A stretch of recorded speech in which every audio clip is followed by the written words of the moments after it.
My people, it is a very painful thing to remember Asaba Massacre. Asaba Massacre, seeking healing. A lot of Nigerians don't know what happened. 7th October 1967, a lot of atrocities happened in the land of Asaba. Nigerian soldiers committed a lot of atrocities.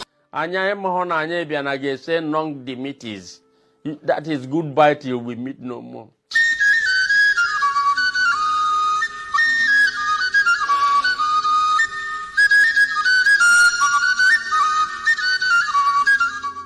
During Biafra War, Nigerian soldiers gathered all the male child and adults in Asaba and massacred them all. They killed many people. They killed both to adults, all the male child for inside Asaba. 1970. Anya biaka ije zuta ndi aya Nigeria. Bia bulegwu. Anya mara na obo a game of death ka iba n'ime ya. In remembrance of Asaba Massacre, on the 7th October 2022, we be sit at home in entire Biafra land. On that day, it is expected that all schools, all markets, all churches, all banks will shut down for the remembrance of Asaba Massacre. Anybody will hear my voice, making talk to him brother, making talk to his sister, making one in children, making one everybody, where they close to them. This order is coming from Biafra spokesperson Simon Ekpa. Asina nti adaharu ihe ebubisi ise soloya intiminsi. Any ear, when they hear word, as they cut head, and so they go cut ear, full They open fire. Where will you go? Machine gun, Gahube our people. And they were slaughtered in thousands.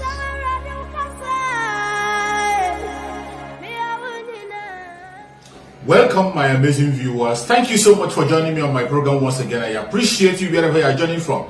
If you have not subscribed to my channel, please kindly subscribe to my channel. Click the notification bell so that you be notified each time I upload a video. You will be among the first to receive it. Thank you so much, and remember. All right, welcome back to Sunrise. As you've seen, we've got Mr. Mecca here, the former governor of Imo State. Good morning, and thank you for coming on today. Yeah, good morning. You see, you haven't lost your green cap. What informs this color and green cap, by the way? I love Nigeria.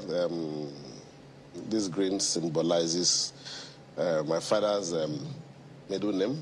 My father was BMG. Green was his middle name. And I love our country. This symbolizes the color of our country. Oh, okay. Interesting. But ever since, the court case, we haven't heard from you. Not many have heard you say much concerning what has happened and development in the state. What have you been doing before now, from that time up until recently? Introspection. Makes sense to take your time when you find yourself in that situation, that circumstance. It's important you take it easy. Think through it. How the journey to that point and the processes, the lessons to be learnt, you internalize it and then you get ready for tomorrow. Because by the grace of God, there's always a future. So what kind of lessons will it be in this case for you? I got a judgment that was most unexpected, but I thank God for his grace and the support of our people. The preponderant support I got from people across our country, and in fact the Internal Committee gave me cause to be happy that indeed I served our people with dedication, honesty, and people appreciated my period of service to Imo. So it made sense that, one, I thank God for that. Anything could have happened. And so whatever happens, the Bible tells us you take it as it comes. And you have cause to thank God. And of course, temptations are indeed part of life. Trials and tribulations come to everyone. And so when it comes your way, you take it, you internalize it, you reflect over it, and then you get ready. So what have I learned? Anything is possible. And so when it comes, you adjust, you get yourself ready for the next move. Well, it appears anything is possible in these elections now, because things have since changed. Because right now, the presidential candidates are quite different, representing different parts of the country. And then there's this comment that's been making the rounds about comments that you made concerning persons who do not vote for, I think, your candidates, considering them as saboteurs. What do you mean by that? No, thank you very much, Chamberlain. I went to Ghana on the invitation of my kinsmen. I'm an Mbise man. I will celebrate the Iriji culture New Yam Festival. And so for quite some time, my kinsmen in Ghana had requested me to come join them. And I felt it was important to do that. So I was speaking to my kinsmen, that's what it is, and predominantly PDP members. And so knowing where we're coming from as a people, understanding our circumstance, understanding where the PDP administration left Nigeria, and the promises that were made to Nigerians by the APC then, who were surging to take over power, they promised everything. They promised water, they promised light, they promised free education, they promised free housing, they promised prosperity, they promised stabilization of the Nigerian currency. I mean, you now know that all those things were mirage, they were deceitful and fraudulent, and those promises obviously have never come to pass. And so when you talk about the future of our country, you get worried as people who may, for one reason or the other, be deceived into believing that you just wish that it happens. And so the desire for me for a PDP administration that has internal mechanisms of good governance cannot be overemphasized. And so I spoke to our people consciously, people within the PDP, to express the need for them not to sabotage our efforts in reclaiming power in 2023 so that Nigerians can see good governance. Because give it to the People's Democratic Party, one thing about us is that, yeah, there will be issues, as you expect in any human conflagration. But we have ways of dealing with those issues. We disagree within amongst ourselves, and we deal with them. So it's better you deal with issues.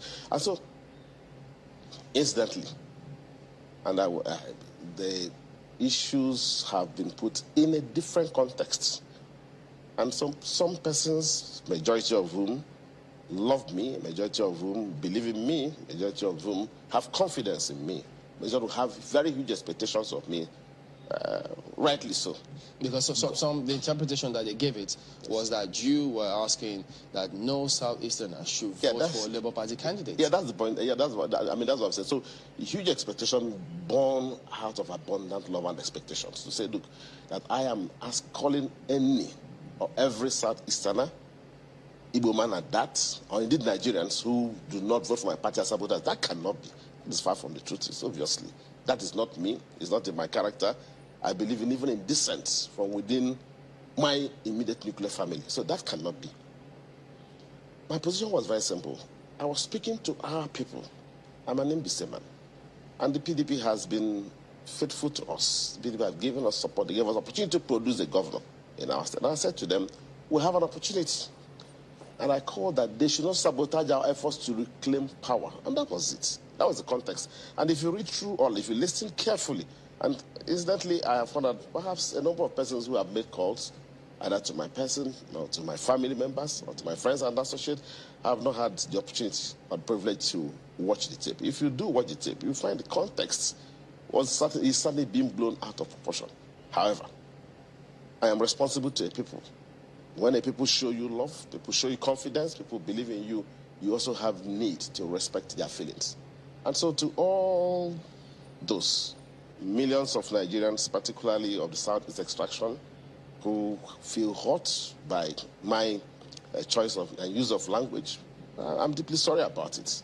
I do not mean to hurt anybody, and they have a right, obviously, to express their political opinion in any way, form, or shape. I have a lot of my friends who belong to other political parties and will still relate, and will continue to relate. So it is my considered view that people should accept me for whom I am and know that I am not a rude person, I'm not a disrespectful person.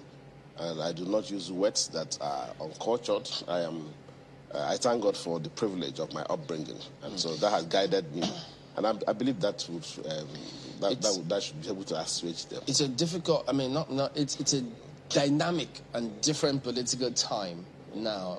Perhaps particularly more so for the Southeasterners, because they've got one of theirs who's vying for that position. Same for every other region. But for them, isn't that going to be somewhat difficult or challenging for parties, your party, the APC as well? Because if people feel, look, they think they've had enough of those parties, and so they're thinking now maybe just to go the way of Labour. After all, what's wrong with trying one of their own? How are those two parties, perhaps your party, how are you going to cope with that? The tension in the country is created by the terrible governance, the deceit in governance by the current ruling APC. Everything they promised, they have failed to deliver in.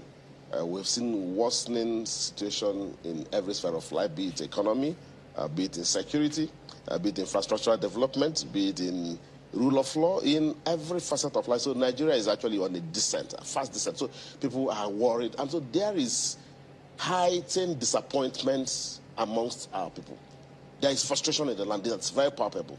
In fact, people cannot imagine what the future holds in stock for us.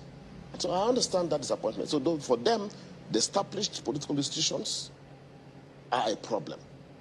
But I caution everyone to be careful. Now, for the APC, I caution everyone that they do not mean well, and they do not have the capacity, they do not have the organization, they don't have the infrastructure, they do not have the conscience to give to Nigerians what we expect. For my party, the PDP, one good thing, we lost the election in 2015, and we internally accepted it, that we made mistakes. And we came out to apologize to Nigerians. Please forgive us for our mistakes, and we pray for an opportunity. Now, for us, we see 2023 as an opportunity for us to correct our mistakes. But some say you're making more mistakes internally now. No, I don't think so. Now, across the zones of the Federation, from the Northwest, we're growing numbers. In the Northeast, the realization is becoming clear that PDP is the option. In the North Central, it's the same. Now, in the South, it's the same. In the Southwest, in the Southeast, yes. In the Southeast, there are agitations born out of frustration that the APC administration kept the Southeast out of governance. And I mean, it's just really natural that our people should show their frustration. A man won an election, unjustifiably he took him out. That couldn't have happened in a pure democratic setting. And so there is palpable anger in the land. There's frustration. And so that is what has given rise to a movement, giving rise to frustration. How do you understand it? However, I still believe that as the elections draw near, it becomes very clear the options, what they will be. And all I urge is we do not get so angry as to continue to make mistakes. But I think it's corrective for us. We in our party, we've learned, and that's why we're taking our time. You can see that what we are doing, we're being very deliberate. 2 days ago, we set up, 2 days ago, the Presidential and Campaign Council was inaugurated fundamentally. As early as yesterday, our party came forward to have the inaugural meeting of the Presidential Campaign Council, and we're getting ready to start. And so those issues that we know Nigerians are looking for, we're dealing with them. And I'm certain that the events of present day would inform and guide our actions and activities and how we respond to Nigerians to yet again secure their mandates. We'll examine some of those issues that you've talked about when we return in just a moment. Stay with us.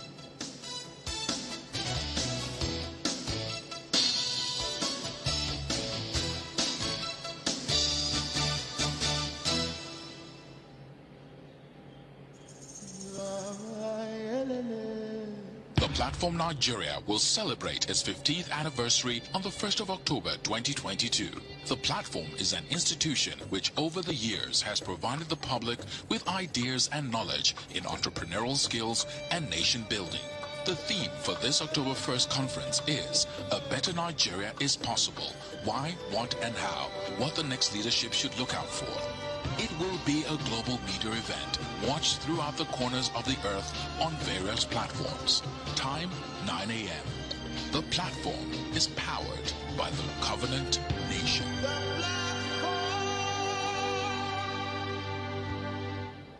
According to World Health Organization, in 2019, there were 17.9 million deaths caused by heart diseases and commonly stroke and heart attack. 75% of these deaths occur in countries like ours that have low resources to manage this condition. There's also for us the need for everybody in the society to know the warning signs of cardiovascular diseases. When somebody becoming unduly tired, but if you have cough and difficulty climbing stairs, these are signs that a heart disease may be coming. You know, there are a lot that we can do, we can prevent if we live right. So, no smoking, stop alcohol, weight reduction, increase exercise, a lot of fruit and vegetables. So use heart for yourself. Mega, we can. No matter what I do, you love me unconditionally. You show up for me every day. No matter when I show you, you show me love. You show me, no matter when I show you, you show me love. You show me love. Wake up the champion in your child. Give them energy to go further. Milo Active Go and the natural goodness of malt, milk, and cocoa helps wake up the champion in your child.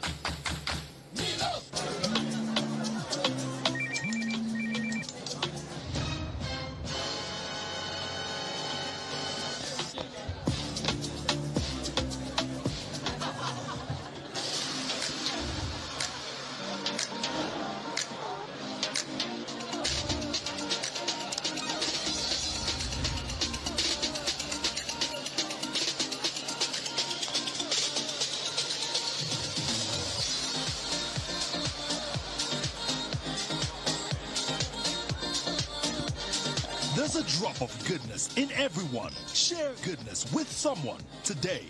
Malta Guinness. Enjoy a world of good.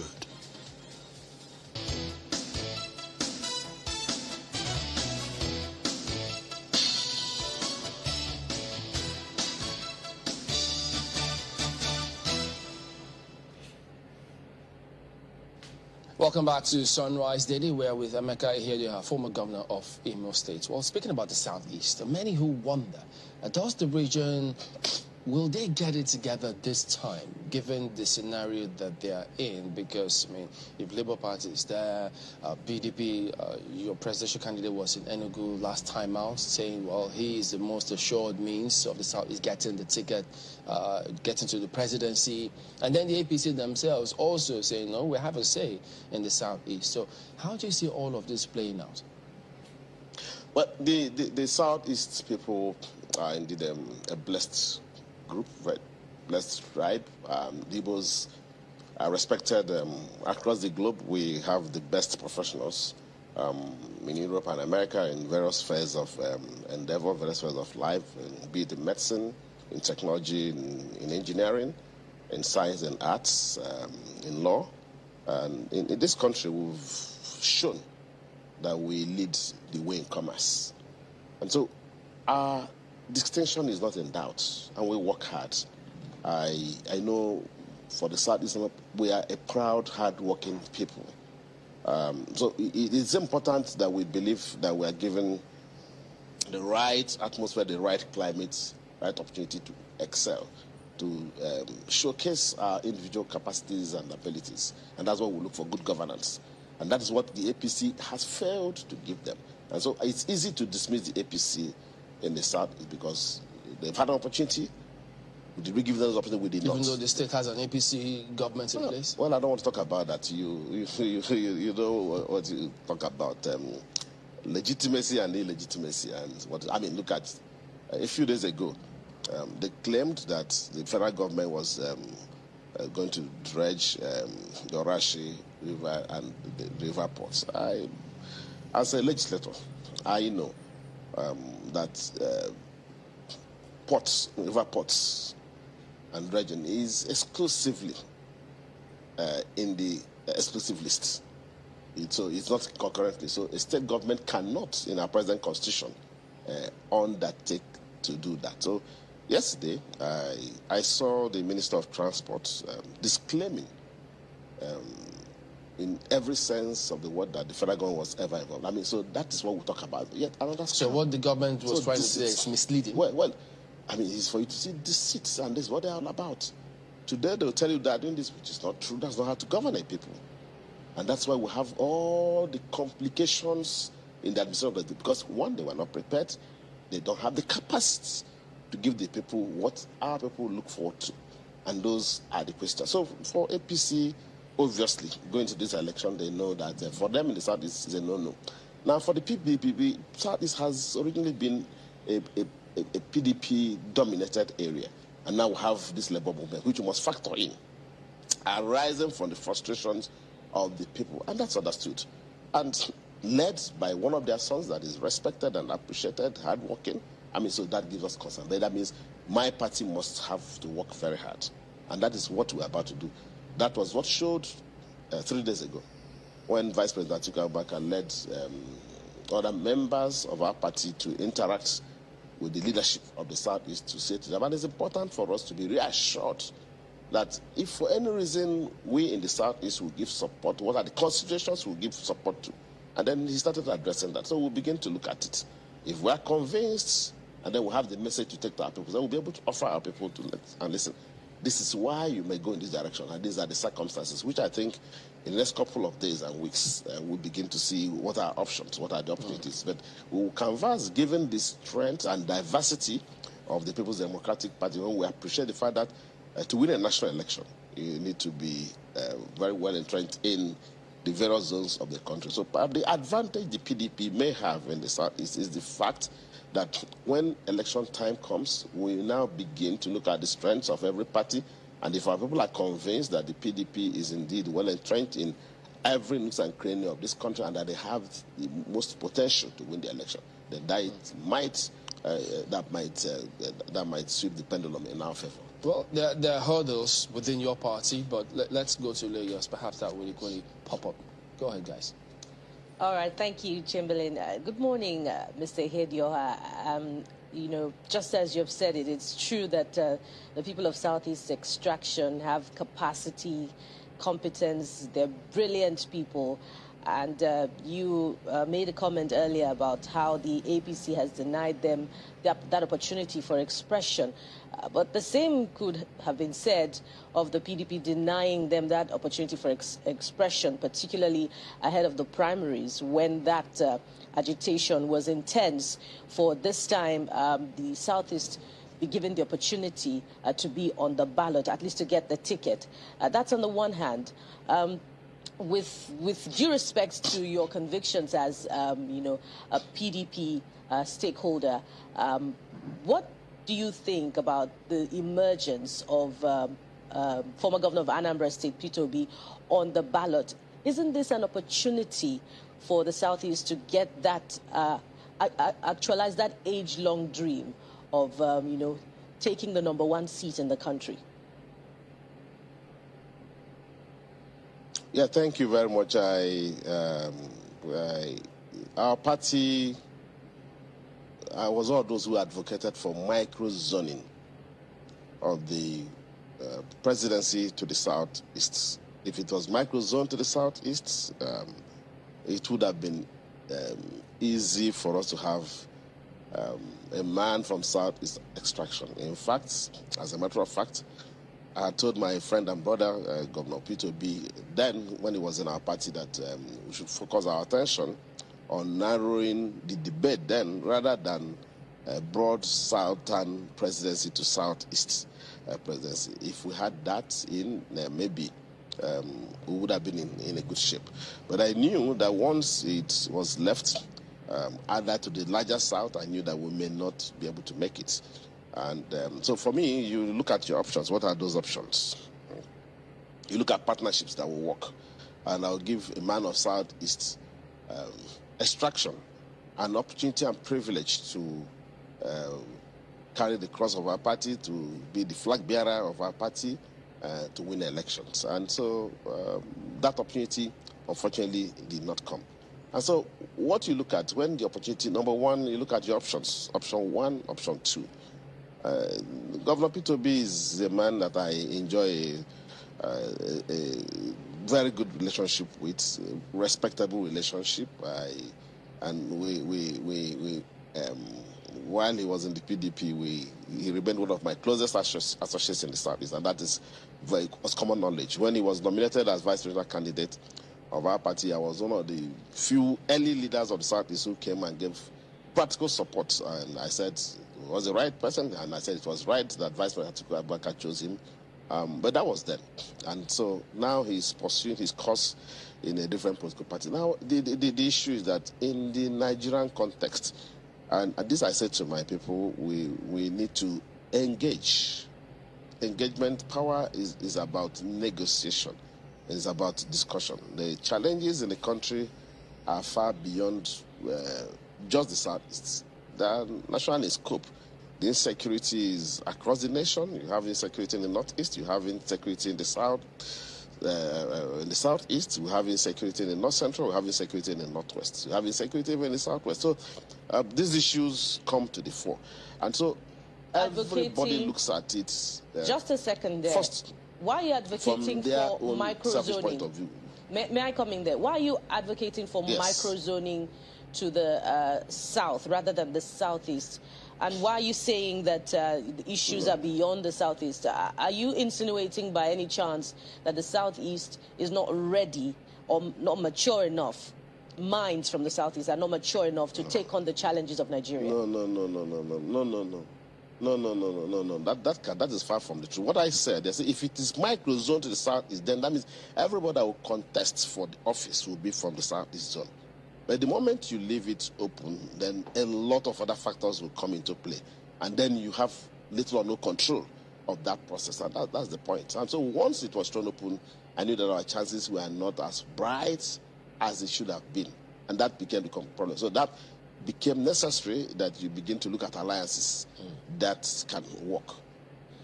Okay, well, one of the things that also comes to mind in that regard, I mean, speaking to some of the issues that you've raised earlier, in response to Chamberlain's questions, is that, PDP is coming back, having, shown remorse and re-strategized to really focus on the issues in the country. The question that came to my mind was, PDP hasn't really been able, I stand to be corrected, play the role of the main opposition party since the APC came into power. I mean, those who are aware would always refer to the days in which it was like for everything the PDP did while in power, there was a response from the APC. But most of the time, it would seem like the PDP largely said nothing, and it was just maybe the civil society organizations or the students or other people, and maybe sometimes it would seem like the PDP is trying to play catch-up, as an opposition party. So there are those who are wondering if the PDP has not been able to play the role of the lead opposition party as at now. What's the assurance we have that this party will be able to take the gauntlet if given the power?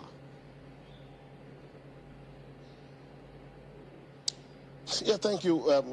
Governance is completely different from activism and different from mere opposition. The APC said to Nigerians, so to Nigerians what they wanted to hear at that time. They told Nigerians, zero corruption. Today the situation. We've never had a situation where not even the military era is as corrupt as what we have today. Those promises were made. So for us, we focus on our programs for governance when we clinch power. So the emphasis now is how do we win an election? And you do not win an election by shouting for us all the time. What we've been doing as a party is try as much as possible to penetrate to the various nooks and corners, strengthen our structures, and get Nigerians to believe in our party, to say that, look, these people are getting ready, and we're winning converts across the country. from the 6 geopolitical zones, it's obvious that PDP is the party to beat in the next election. Yes, we had the luxury of being in government. Immediately, democracy came to being in 1999. So you could say, oh, we've not gotten out of that governmental situation. Now, some people understand the act of criticizing, and that's why they've forgotten that you criticize, there's a time to now govern. So they are looking at it. They can't provide that governance. For us, we would give Nigerians the government of their desire when, by the grace of God, we are given the opportunity to be re-elected in 2023. And I believe we've learned our lessons. Like I said, when you listen to our presidential candidate, it's very obvious that he's a man that has significant working experience and that he's ready to lead Nigeria from day one. He's a man that is prepared to offer leadership to our country. Immediately he's sworn in as president. I think that's what is fundamental. Perhaps unlike the APC administration today, we will not begin to learn, we will not begin to... Well, while that is significant... Nigeria do not have the luxury of waiting, we take off immediately. Yeah, while that is significant, which you have said, and you also referenced your candidate now, who your party calls the unifier.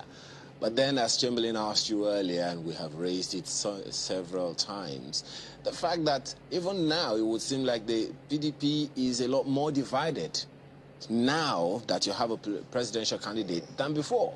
So if that is the case, that there hasn't been a way to bring everybody to, let me use that word, unify everybody at this time, what's the assurance that that's not what's going to play out under a new or a next PDP government? Vice President Atiku Abubakar is a calm, very matured man with great institutional memory. And he has shown it in the way he's managed the challenges in our party with calmness and candor. And I'm certain we would get over this situation as we find ourselves. These are very normal. Disagreements are very normal in every home, in every family. And so you see deliberate steps we are taking as a party. Calmly we are resolving those issues. They have been attended to one by one. And you find out that by the time we get ready for election, by the time election comes, PDP would have put all their houses in order. So it will not have been too late by then, because many still feel that he's not handled the issues raised by Rivers Governor properly so far. But I am not Vice President Atiku Abubakar. I believe that discussions are going on at various levels. I believe consultations are going on at various levels. I believe engagements are also going on at various levels. And I am very certain, knowing the party very well and knowing Vice President Atiku Abubakar very well, our issues will be resolved, and the PDP will give Nigerians the governments of their desire. I am very certain we're going to win the election in 2023. And all I urge Nigerians is give peace a chance. Let's begin to appreciate the issues. Atiku Abubakar has shown Nigerians that he has a message. He showed the preparation. But the more we try to give them a chance, I mean, people try to give them a chance, or party members try to give them a chance, they keep seeing headlines that raise more concerns. Today it was about fresh crisis in PDP as NWC members, 5 of them returning 151 million naira rent. So it appears as though, will these things ever end? I'm not a member of the NWC of our party. You see, what I found out, the opposition tries to play up issues that are... No, is this from opposition? I come to... What do you hear about the APC? What do you hear about the... what do you hear about the APC? It is a party that operates like a secret cult. We are a democratic party. And so in a democratic party, everyone looks at it and says, oh, these are the issues. Oh, I do not know the facts of this matter, but we have internal mechanisms of dealing with issues. And of course, if anyone said he was paid and he said he's returning the money, I mean, I'm sure they will deal with those. Those are not the issues that will give us good governance. And those are not the issues today that we're looking at. What we're looking at is how do we get Nigerians to begin to say, look, PDP is a party that believes and offers. PDP sets the country up on a pathway to recovery. PDP set Nigerians, I mean, when we came out from the military, PDP showed the lights. When they came in, they said there will be lights all over the place. What has happened with light today? All the progress we made in telecommunications. I mean, so you see, we are getting prepared to offer governance. I appreciate the despondency amongst Nigerians. As we wind down now, what would you say to those who think, and analyze it, saying, look, from what they've seen, ABC is just going to nick it from what they see, because they cite that the emergence of Peter Obi in Labour Party weakens your party, because many of the people who appear to be leading the life for him are offshoots of your party, and so that may weaken your party's chances at the centre. Well, like I said, Governor Peter Obi is a politician that's earned his place. A man I respect and have good relationship with. And I know he has a growing support base. But we're going into a general election that is scheduled for February 2023. And you need a lot of time to penetrate. And now, for us in the PDP, if you look at the leadership of our party in the Southeast, we were with Governor Peter Obi when he was in our party. And he's left, and if we are there, you see that our numbers have not reduced by any means, and we're going to approach the campaigns and the elections. All I urge everyone is, let's be very cautious. The real danger is any opportunity to the APC. And so we should not inflict self-damage on ourselves. We should continue. We put our eyes on the ball, and we continue to appreciate the situation, the circumstance as it goes, and realize that only one man will win the election. Okay. Let's end quickly with this one, and shortly too, if you can. In Imo State, does the PDP have a chance? Will you be getting to the fray? Obviously. Our 7 months in office, within that period, we showed redirection. We redirected that we brought about confidence in the people, economic prosperity. We restored autonomy of the local governments, and so people could see that life was possible, that governance was possible at local government level. Within that period, we activated every facet of life, be it our cultural revival, rule of law in the states. We provided for Imo people again. We gave them confidence again. The civil services began to reboom. Before I became governor, they were not paying pensions for 4 months. I came in as governor. I began to pay pensions. Civil servants were paid 70% of their salary due. I came in and restored it to 100%. So there's confidence. So PDP obviously is the party to beat in Imo State, and obviously we're going to win the next election. All right. National, state assembly, and of course, when the time for governorship comes, that is the way to go. All right, well, we'll end it at that point. We've been speaking with Emeka Ihedioha, former governor of Imo State. Thank you for your time today. Thank you so much for your patience to watch from the beginning to the end. I hope you have learned something from the video you have just watched. The video you have just watched is to bring information to your doorstep and for educational purpose. It is not to demonize anybody. Let us watch continuously and see who can be able to make a sense out of every nonsense we are seeing.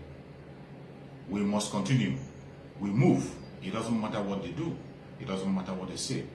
They will kill us. We will kill them. At the end of the day, Biafra is here. Thank you for watching. If you have not subscribed to the channel, please kindly subscribe to the channel. Click the notification bell so that you're notified each time I upload a video.